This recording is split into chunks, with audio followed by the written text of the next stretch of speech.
Hello, welcome back to the Masonic Roundtable, a weekly program where Masons from around the world get together to talk about Masonic news and opinions in a friendly and social manner. As a reminder, the thoughts and opinions expressed here are solely the opinions of the participants and do not represent any Grand Lodge statements or positions. Make sure you keep your conversations open for the public and on the level. To interact with us, we love seeing you all live on Thursday nights. So we love seeing you in Facebook, YouTube land, and pretty much everywhere else. The chats are great, so keep the chats coming. Your chats might even show up on the show. And of course, if you'd like to listen to us later, we'd love to hear you then, see you then. No, Jason corrected me once on that, on your favorite podcast app or the replay on YouTube. So you know me, John Ruark. I'm a past master of the Patriot Lodge number 1957 in Fairfax, Virginia. And next up, Jason Richards. Hey, Jason, how's it going? Good. How are you, John? I am fantastic. Awesome. Great. Hey, my name's Jason Richards. I'm a past master of Vacation Lodge number 16 in Clifton, Virginia, member of the Colonial Lodge number 1821 in Washington, D.C., also member of Lafayette Lodge number 79 in Zanesville, Ohio. Glad to be here. Woo. Glad to have you. And last but not least for tonight, Joe Martinez. How's it going, Joe? Hi. I didn't know we had the sixth member of the Backstreet Boys on the show. That is hot AF. Love it. That's very tall hair. Very tall hair. There we go. That's more manageable there. I went short again as well. Never happened. I'm going to take that trip to Turkey. $2,000, full head of hair. Like a lion when you're done. I love it. Just get a back hair transplant. Yeah, I don't have back hair, which is good. But for those who don't care about back hair, Joe Martinez, I am still Worshipful Master of Manassas Lodge number 182 in Manassas, Virginia, member in a whole bunch of other places, and damn glad to be here. Yeah. And your Mason read out this week, it looks like. I am tired. Yeah, we're tired. Joe is tired. Burnout's a real thing, man. You gotta be careful. It is, and sometimes you can't control it. Yeah. Talking about expanding the compasses, Joe has expanded his compasses too much. Way too far. Too much. Way too far. He's like 180 degrees right now. Yeah, that would hurt. You can't go any further without coming back around. So yeah, let's do shout out to the patrons. You guys rock. So if you want to support the show, head over to patreon.com/the Masonic Roundtable and keep the show going for many years to come. Thank you. Support the show. Joe, love you a long time.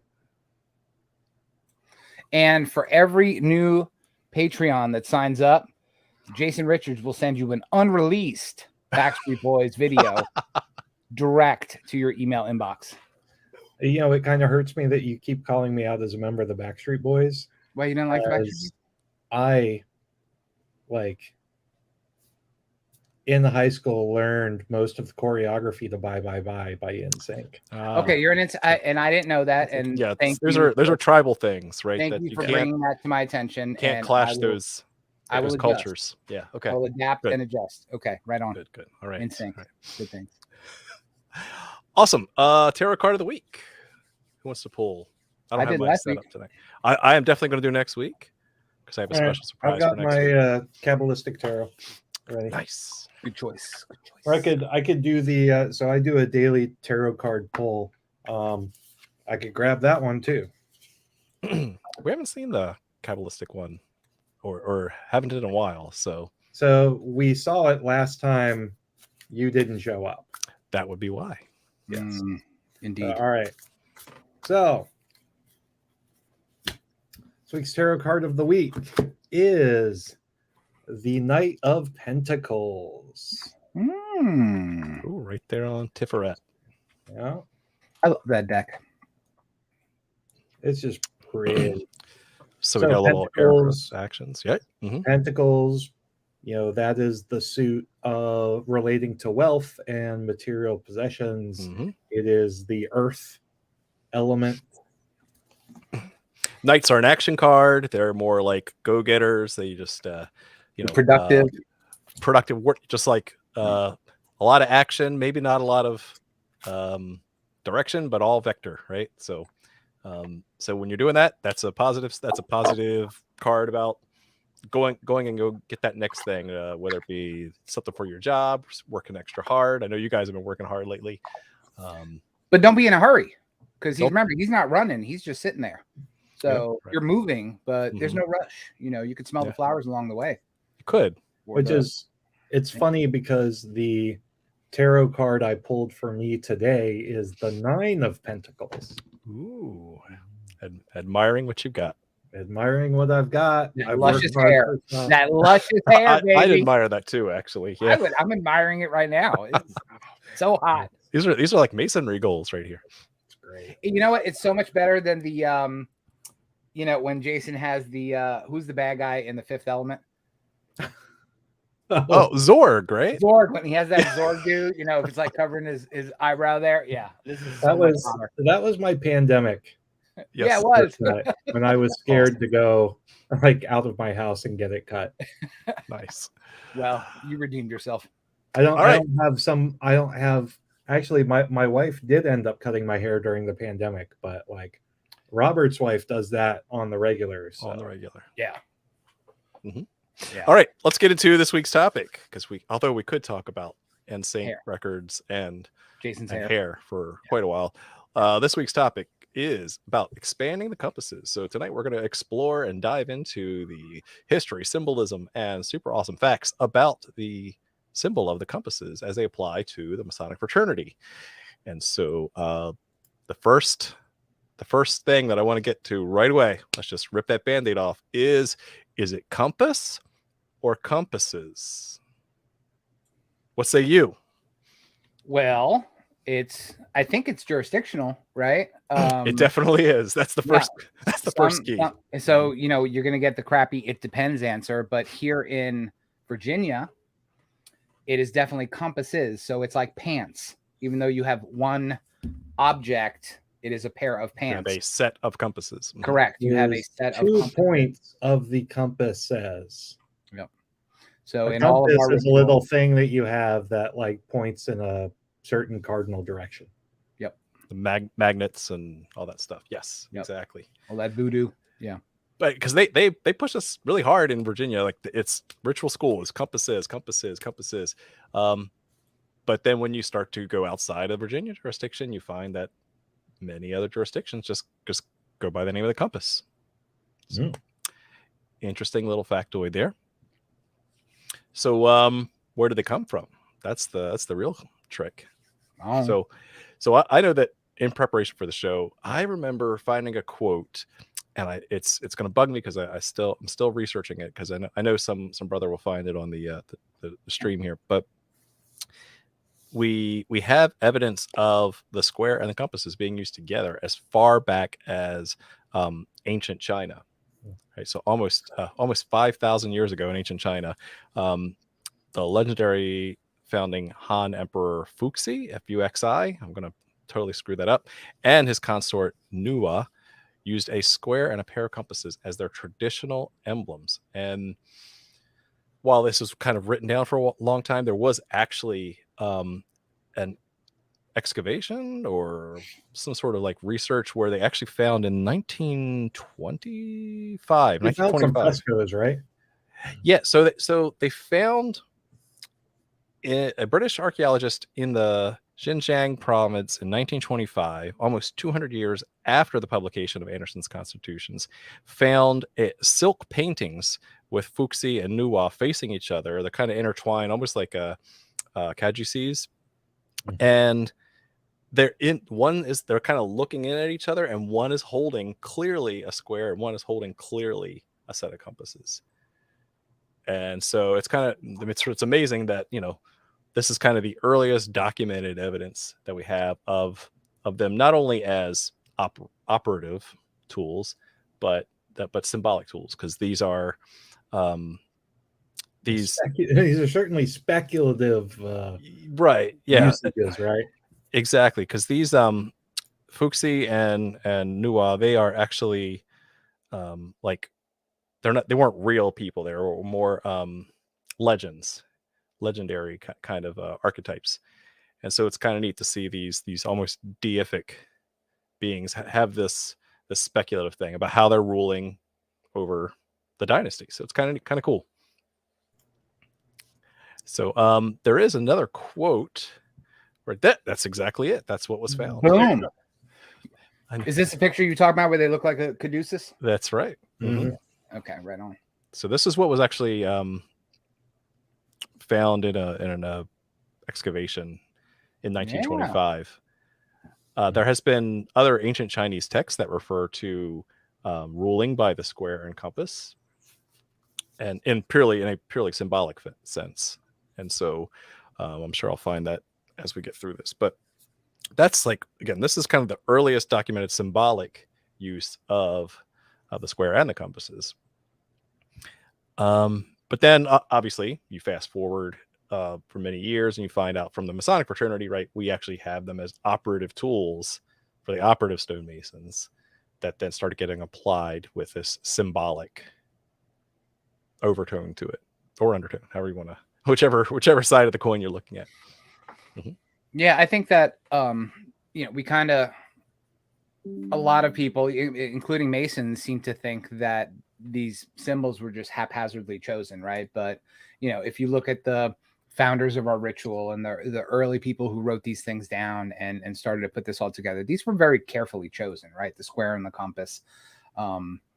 They were chosen for a very specific reason. It wasn't just, hey, that looks cool, or we can put these on our, on our door lintels and things like that. They were very, very prescribed and very chosen on purpose. Going back to the compass versus compasses argument, if you look at Mackey's encyclopedia, he says it's compasses. So, Mackey, as ancient as the landmarks that he wrote, can't argue that. The ancient. But can I tell you, there was no masonry before Mackey. So. No, but the ancient landmarks. But yeah, he actually, there's a little blurb on it. If you'd like, I can please. So before you read that, okay. I just have to say, I was doing a brand new presentation for AW22 on Monday for their Esoteric Corner, which is an awesome thing that brothers Ron and Aaron are pushing forward. And brothers Ron and Aaron gave me the best quote I've ever heard, which is, Mackey is the wet blanket of Freemasonry. So now you can read. Wow. Okay, I like the wet blanket of Freemasonry. It's like the Debbie Downer of Freemasonry. Well, womp, womp. I did put some snark in my comment that what he writes is as ancient or as old as time immemorial, because it's not. But he does say that it's compasses, not compass, and where as old as time. Yes, I'll sing it for you. I love that song. Disney fan. Anyway, compasses in Mackey's encyclopedia. In speculative masonry, this important implement, symbolic of that even tenor of deportment, that true standard of rectitude which alone can bestow happiness here and felicity hereafter. Hence are the compasses the most prominent emblem of virtue, the true and only measure of a Mason's life and conduct.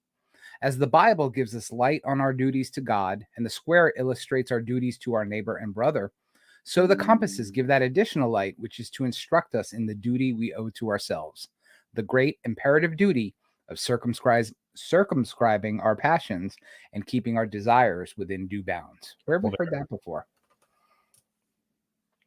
So yeah, that's Mackey, the wet blanket. I love that quote. I'm gonna keep that. Yeah, we should do that. We should use that more often. Put it on the bingo card. Yeah.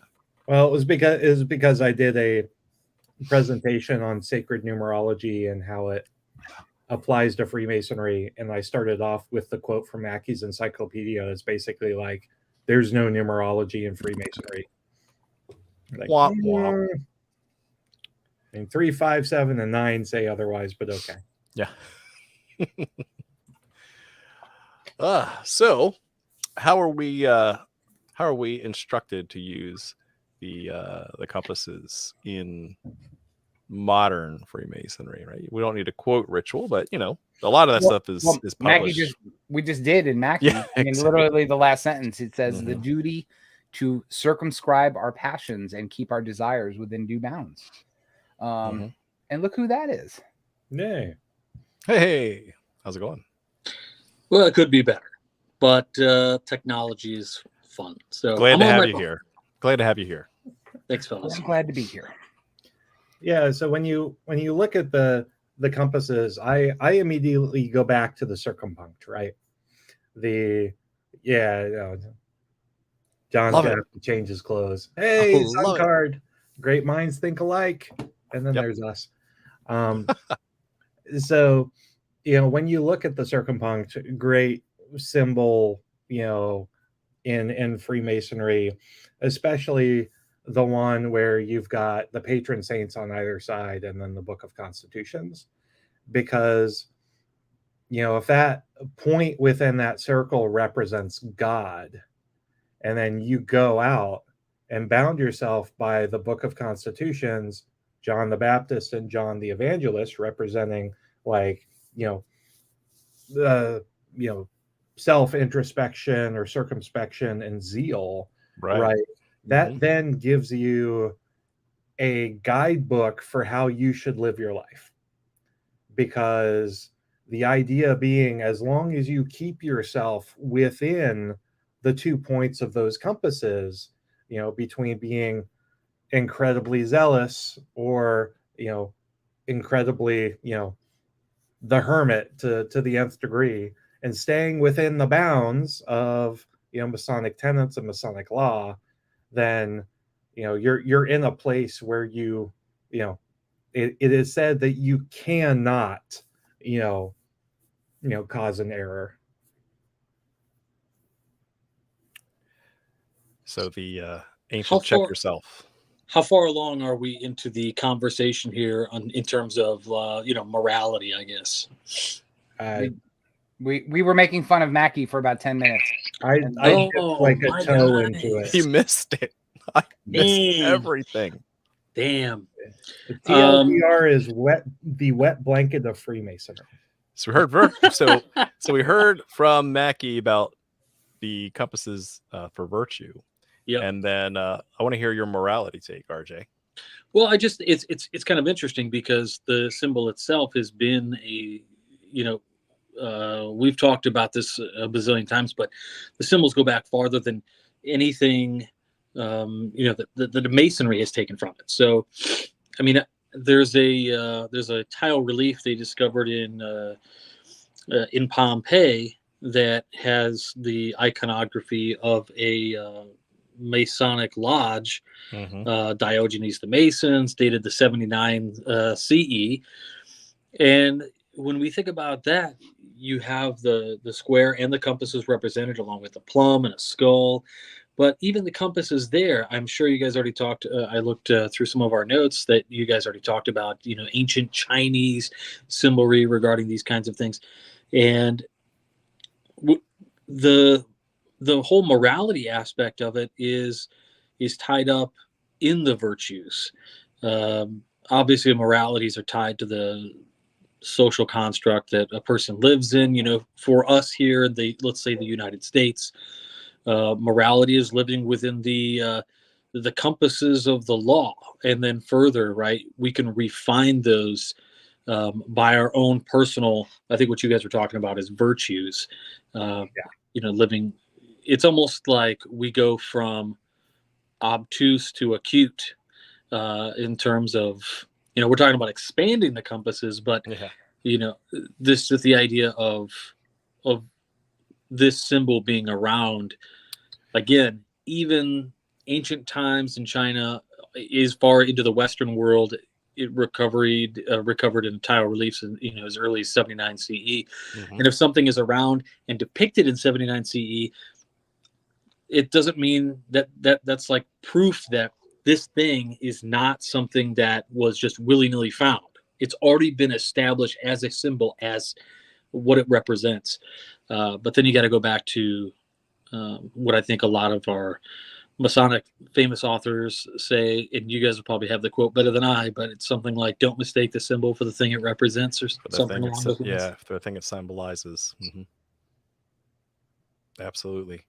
And just to go down a quick rabbit hole too, I like the distinction between virtues and morality. That's just been something I've been pondering for a little while about, what's the difference. And virtues are the behaviors, preferably noble behaviors, that you want to emulate and repeat on a consistent basis so that you attain the goal of the morality you prescribe to. So almost think of morality as the bounding box, and the way markers or the Right. waypoints being the virtues. Yeah. And the virtues don't change depending on the society, right? Like Right. if we take the Masonic virtues, prudence, temperance, fortitude, and justice, Right. those are unchanging, quote unquote, immovable jewels almost, as we might say. Whereas morality is very, well, subjective to a society level, right? Yeah. It is. Yeah. And so you You saying practice you're a your moral morality. relativist, RJ? Not really, no. Somewhere in like the 200s. Yeah. Yeah, no, I don't. I'm not. I don't do that. Sorry. So you achieve your morality via virtues. So I think that's really kind of the gist of that. Good. So so again, we're taught to use those. Jason did a great job kind of walking through that symbol of the point within the circle and how it's all set up. We'll see that quite common in Freemasonry cross jurisdictionally. That is kind of something that's pretty standard. And then that's basically all the context you get. And so you're left on your own to really figure out how to apply that.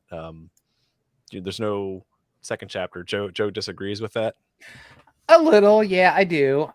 You know, and you know, we're talking about the virtue-based meaning of the compasses, and I dig it, and it's cool. Yeah. But I mean, I've always had the sense, and I think our ritual shows this a little bit for the most part. And I know I'm clanging my rings, and Jason's losing his mind deep inside. Yes, that you know, from the very first time I saw the square You're chewing on a breath mint. Like, we're good. With that jazzy hair, my friend. I'm just staring at you. Love it. Anyway, so the compasses, I always got the sense that the compasses were that spiritual reference. And our ritual does talk about that, you know, where the square is the mundane, the earthly, and the compasses do point to that sense of divinity. I found a picture, which is my favorite interpretation of that. Let me show that here. And it comes from great friend of the show, William Blake, who's been dead for hundreds of years, but yeah, I consider him a great friend of the show. He subscribes. He subscribes. Uriah. He's a patron. You know, so this picture called the Ancient of Days, setting a compass upon the world. That's my perception of the compasses, right? When we're dividing the spiritual and the earthly.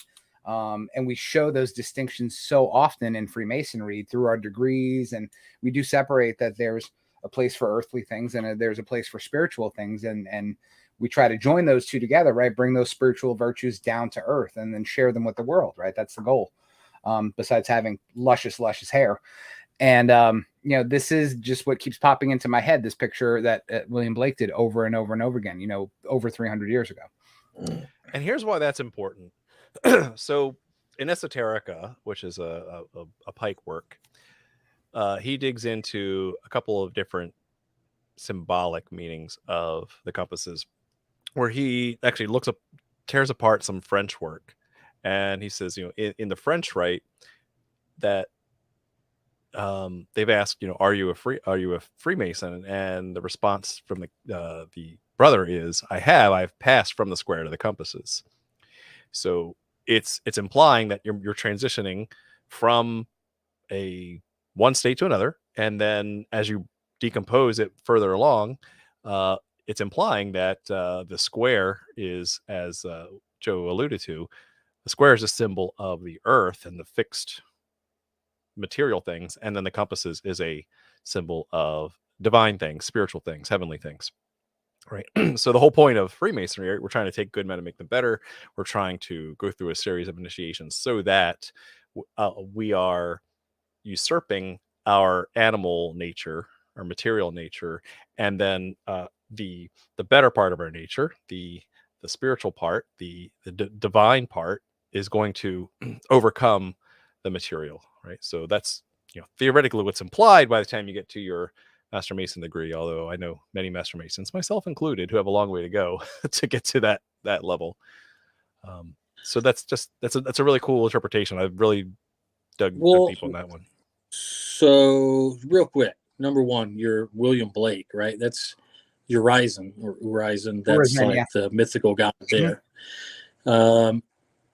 But what you started to talk about, John, this kind of idea of the symbol itself, what is created with the compasses is the spiritual, but what it's used to represent is, right, it's a circle, a point within a circle, your favorite, of which you have wonderful presentation on. But it alludes to the spiritual in that aspect of it is exactly the symbol it's used to create among, others. And is also the thing that grounds the person within the spiritual by, putting the point in there. Well, and that brings up another good question. So I'll pose it to you guys is, using that working tool, then it implies that there is a certain angle of degree of which it's used, right? And so how would you interpret, again, this is not ritual, this is just you kind of your interpretation, then how would you interpret the widening or the closing of the compasses? Anyone at all? No one Okay, how about Joe? God, I hate you. So yeah, this is one of the big points I was gonna bring up tonight, definitely before RJ, because he likes to bring up stuff first. But thank God that he's on a phone. But yeah, no, I think for me, the whole point of tonight's show, expanding the compasses, I think that symbolizes our journey in Freemasonry, right? When we start to draw that point within a circle, it's really small, right? Because we don't know any better, right? We're being exposed to things are getting shotgunned at us. Sometimes all 3 degrees are being shot at you right in the face, and you have no time to process any of it. Sometimes you go the traditional route where it takes a little bit longer, but again, you're just exposed to things, and it's a 50-50 crapshoot, right? Either you learn the thing on your own, or you have a good bunch of brothers around you that teach you how to learn about the thing. And it's for me, that idea of expanding the compasses, one would hope that as we grow in Masonry, as we learn our own, to get past our inner foibles and our inner issues and our inner earthly struggles, we start to expand that circle and expand those compasses and make that circle wider, right? Always staying within those parallel lines like Jason talked about. But I think that's the goal, is right, to make that circle bigger and bigger and bigger. Pop quiz. At what angle is the traditional compasses set in the square and compass iconography we are used to? 30 degrees. They're 30. Do I hear any other? 26. 26.2. I don't know. 33. 33. I thought it was 60. I thought it was a 60 degree. Might be 60. Might be 60. So, yeah. So I believe one interpretation, which is not, backed up by Mackie, so don't take it for anything, right? Obviously, Mackie had it right. That with you have the square of 90 degrees, and then you have the compasses at 60 degrees. Right, 60 or 90 degrees being a square, right, being earth shape, and then you have the 60 degrees, which is the top part of it. What's it? Isosceles triangle. So you have the 60, 60, 60, 180 degree triangle. So that's for what that's like perfection, right? If you lop off the zeros, it becomes 666. It's all connected. But also, I'd have to draw this out, but I think it also is used, like if you look up a quote unquote diagram of New Jerusalem, it no, serious, it puts 2 triangles with the circle. No, 2 triangles. Interesting. Yeah. All right. So before I took us down that rabbit hole, we were talking about the kind of expanding and collapsing of the legs of the compasses. And that's an interesting take. I hadn't heard that take before, Joe, of kind of like you start off and now as your knowledge of Masonry and the application thereof grows, then you're kind of expanding your worldview.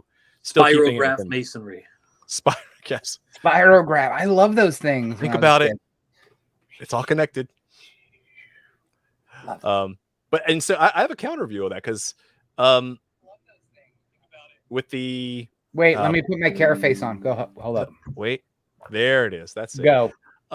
If the central point is divinity, right, then the goal is to bring your compasses in to get closer to God instead of to go away from God. Now, again, that's the assuming the axiom that the goal is the center, right? Whereas your goal was kind of growth outward. Yeah, well, I always. Yeah, I'm sorry, Jason. What I was going to say was really quick. Is I always the first image I get of the circle. Sorry, Jason. I'm just going to talk anyway. That's right. Damn right. So, the first thing I think of when I see the circumpunct, is myself in the center. What about now? Not divinity. So, to your point, yeah, if we're looking at it properly, then what you're saying makes sense. But yeah, like I said, and it's probably an incorrect interpretation, but I just get that sense that you're the one in the middle. Well, I go back to the EA symbol, right? Where you have, you have the patron saints of Freemasonry on the sides representing the extremes. And so ultimately you can kind of transpose whatever you want necessarily for those patron saints and those extremes. But the idea of being God in the center, the extreme boundaries on either side, naturally as you deepen your relationship with the divine, you get closer and closer to that point within the circle. Yeah, we don't know how big the circle starts out with the Book of Constitutions and everything on top of that. So yeah. That's a good point. That's why I made it. I just had a thought. Joe. So Jason talks about the extremes at those points of those parallel lines, right? That are completely parallel from one another. But they're around a circle. So every point is equidistant of those two extreme points, not just the far left and the far right, however you look at it. So yeah, every point is those extremities or that border of morality, right? But well, if you look at morality like a bounding box, right? It's like driving by Braille. So as soon as you hit the sidewalls, then you need to get back in the road. Yeah, it's like the way Joe drives. Yeah, and you're going to teach your 25 children how to drive? No, his car will. Pay the money. Exactly.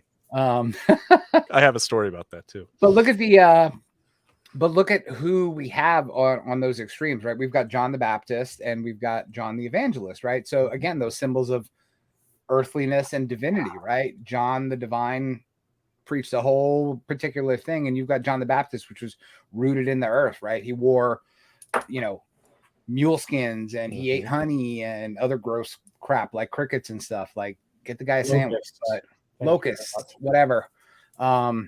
Two polar opposites of our nature, right? The animal and the spiritual. Here's a question.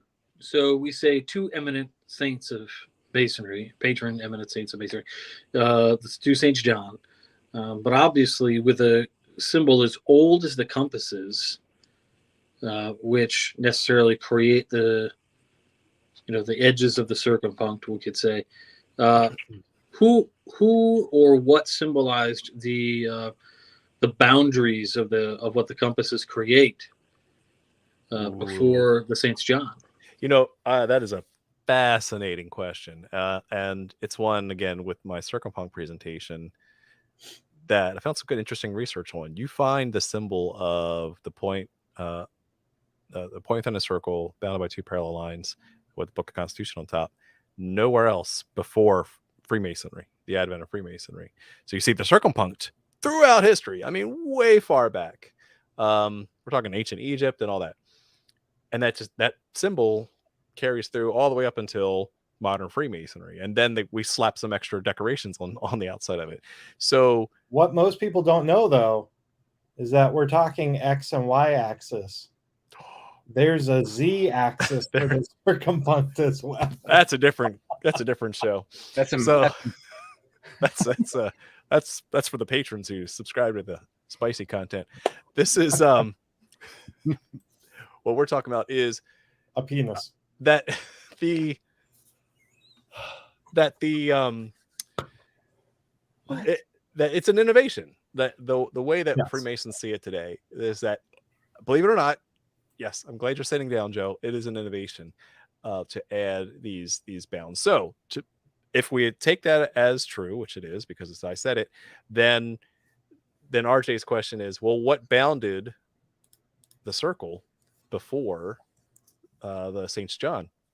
And Mackey and Pike have actually written on this, where again, if you're going to go with the axiom that this represents the energy source at the middle, and then the cosmic rays go out from there, the extra axis is the Washington Monument.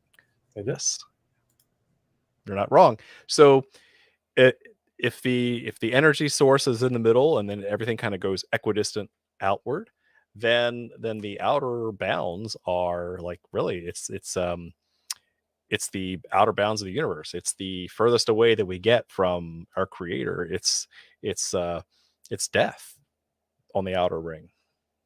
And so that's also why we don't want to step outside those bounds, because then you get to meet the Grim Reaper face to face. So the goal is to use the compasses to circumscribe your desires, so you don't go bungee jumping while you go dirt bike off the Grand Canyon. So, or you find yourself transmigrating to a whole new set of compasses, right? Now you're in a different plane in 3D as well. Yes. So that's kind of my general theory on that one, is that the bounds are the bounds of death, the bounds of being as furthest away from the creator as possible, which is possibly one interpretation of hell. Right, you're being the furthest away from your divine source. Well, I mean, that's spot on. I mean, for those that are Royal Archmasons, you get, I think personally, a much better description of the symbolism of the compasses in the Royal Arch degree than you kind of do in the Blue Lodge degrees. And it was touching on a lot of those things that you just said, John, being, equally distant and equally far, and, from the center, things like that. I mean, it's an awesome lecture that you get when you go through the Royal Arch degree. But yeah, again, it expands on the compasses in that very same manner. Would you say it's expanding the compasses? Faux show. Yeah. So then the real question becomes, how are you applying that symbolic tool of the compasses in your daily life? What? Question from out of left field. No way. So I'll take a little crack at this and just start to mention something that I think both you and Joe were starting to touch on, which is the superposition of the individual within the compasses. So if it's whether you want to look at it as Mark St. Cyr has a really, really interesting look at the circumpunct. But he's the one who got me thinking about three-dimensional instead of a two-dimensional shape. So if you look at it more as like the sphere with the individual in the center, you are, as you expand, right, the compasses, you're looking at expanding all kinds of things about your being that you are now more knowing of the world around you, more knowing of all of the laws of the societies you live in, and then even on sort of the scientific level of the world around you, and then even if you take it into a spiritual plane, looking at kind of the etheric world around you. So kind of bringing all those together and finding your place within it. We are looking at almost a philosophy that kind of was born out of, I don't know, New Ageism, and even in mystical Christianity, this kind of idea of the law of oneness. You see it in yoga practices when they say, like, when you breathe in and you breathe out, you are yeah, that's right. You're breathing in and out. So this is just like your inhaling universe, your exhaling universe. It's all part of the enclosed system. And so I think when I think about how I'm using the compasses, really it's It's understanding my place in the universe and how best to operate within the confines of it, in ways that, I don't know, reduce entropy. You've just inspired me. I got to go add some stuff about Gaussian surfaces in my presentation. So thank you, RJ. Cheers. Look at that.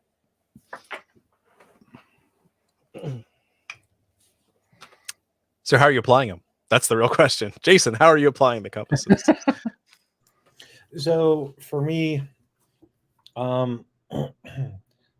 liken it to the example, John, that you and I kind of referenced earlier tonight in the show. The idea that the center point is the divine and God, and emulating God. For me, ascribing to mystical Christianity, becoming more Christ-like. I see the extremities as, I almost see those, the distance being kind of my relationship with the divine, and those compasses to me are always expanding and or contracting. That's a good observation. I like that. And so, goal ultimately is to get them completely closed together. Probably not happen in this lifetime for me, but as I walk through my life and try to get closer and improve my relationship with deity, I see those compasses coming together some days, blowing wide apart others, and it's just a constant balancing game to try to. It's kind of like the stock market, where it kind of trends upward. So eventually it's gonna get tighter, but some good days and bad days, right? You can't win them all. Mm-hmm. Unlike Joe, who's just perfect all the time. Totes. Winner, chicken dinner. So I love the compasses, and I mean, for me, applying them, I don't want to say RJ kind of said it, but I really loved his metaphor. My application of it kind of goes to that idea of squaring the circle, right? You have a compass and you try to draw a circle that's the same area as the square, right? Which symbolizes doing the impossible, right? And that's very alchemical of you. It is, but again, I've just been nonstop thinking the whole time that RJ and Jason were talking about bringing it out to 3 dimensions, and I think it's really appropriate to use that as an application for our worldview. And I think it kind of jives with the way that human history has gone and how we've understood things, where 1,000 years ago, common consensus was we were the center of everything, right? So we didn't need to look for anything else because we were the center of it all. We were the Mac Daddy, we were it. And the more we learn, the more we see that we're not the center of anything, right? We're not the center of our solar system. We're not the center of our galaxy. Our galaxy is in a schmutz of galaxies, in this big cluster of galaxies, and we're in a universe where we can only see certain parts of it, right? So, but I think that speaks more to our uniqueness more than anything else. So instead of being the Carl Sagan quote, a tiny blue dot. I like it to a point, right? Get it? No pun intended. It Dad works. Jokes. It was good. It works for me up to a certain extent, because when Sagan said it, he was talking about the what's a nice way to say it, the meaninglessness of things, and but I look at it as, there's only one RJ on that tiny blue dot, and there never will be another RJ before or after. So, just that uniqueness and that sense of importance that comes from that. I think that the compass has helped me to expand my worldview and make me open to understanding those things. Yeah. So I have a hot take on this. It's kind of interesting. When I was a young Mason, like all just diving into the symbology and everything, and I thought, okay, how about this? What if there were a Masonic diet, right? Not just green beans. There's more than green beans, Joe. Slow your roll. Slow your roll. Overcooked chicken. Yes, boiled chicken, boiled hot dog water, right? But specifically, what are we taught to do? We're taught to like keep our passions within due bounds, and we're like, wait a minute. So if we just like had like a centerpiece with the compasses on there to kind of visually remind you, hey, you don't need seconds, John. Like put down the fork. It's keep those passions within due bounds, because it's dangerous. I'm right? sorry, Like, John. That is the junior warden's job. sorry, yes, that's someone else's duty. I don't like this hot take. But and then hey, there's a lot to be explored about like corn, wine, and oil, pomegranates. Like these are all like yummy foods that could be part of one healthy Masonic diet. But anyway, that's one interesting way to apply the concept of the compasses to keep those passions within due bounds, those appetites, those animal appetites, literally in between your due bounds. But otherwise, symbolically, I use the compasses quite a bit from a spiritual sense too. Just like Jason said, if it is a spiritual symbol, then the goal is like attainment. The goal is at one-ment with the deity. And so I try to think about how am I rising above the material part of me. And I'm not good at it. Like we're all horrible at it, and some days are better than others, just like Jason said. But that's the goal, right? That's why we're here. We're trying to take good men and make them better, and we're going to apply all the things that we've learned along the way, the morality that we learn in our religion, in our schools, in our churches, and even in things like Freemasonry that help us, give us tips and tricks to kind of be better and be less of a jerk along the way. So that's kind of how I apply it in my daily life. And we love you for it. One day I'll get it right. Nah. Even if you don't. There is no getting it right. Everything you do is right. Yeah. Do or do not. There is no try. Do what thou wilt. Well, I mean, kind of. Yeah. Legitimately, there shouldn't be a distinction, right? Like you're living a virtuous life. It is the good life. Oh, sure. And you, Robert? Did you lose your set of compasses, or? I said it, man. I was I just try to like expand my knowledge of the world around me, right? And not add to the chaos around. I just try to slow things down, even the pressure's out, and work for everybody. Awesome. Okay, so final question for tonight is: how do you feel that how important do you feel that the compasses are as a Masonic symbol? Is it something that is mutable or immutable going forward with our fraternity? And we'll start with, let's say I want Robert to go before Joe. So no, actually, I'll be nice and I'll let Joe go first tonight. Wow. I know. Wowzers. Yeah.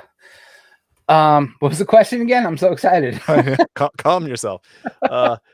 How mutable or immutable are the compasses as a symbol in Freemasonry going forward? Is it something that is critical or not for our progression as a moral science? Nope. For me, they're 100% immutable. They are as constant as the Northern Star, and absolutely have to have them because they cover the whole important half of our ritual and of the lessons that we teach, right? And the transition from the mundane to the divine. And they set the guardrails. So they're absolutely essential to our understanding of ritual, of the meaning behind the ritual, the symbolism inherent to it, and yeah, got to have it. Otherwise, we can't have the cool hats and the fancy rings. And you would have to buy a new hat. Ooh, but I need a hat because I don't have luscious hair like Jason. So yeah, that's me. Boom. Thank you, Joe. Thank you, Robert Johnson. How are you? Well,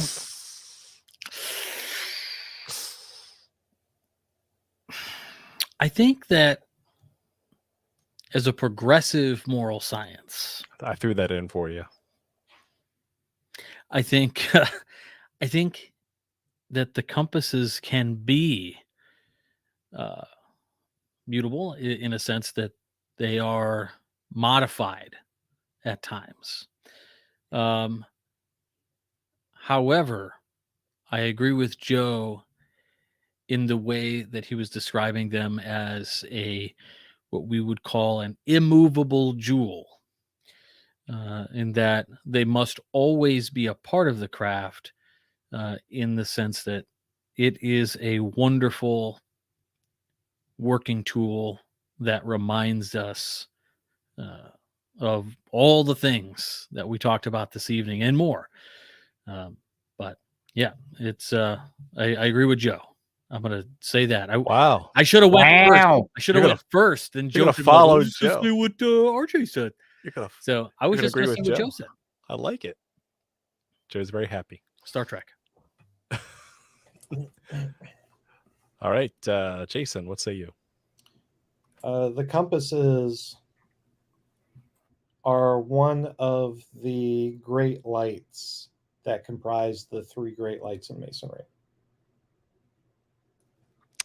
I think that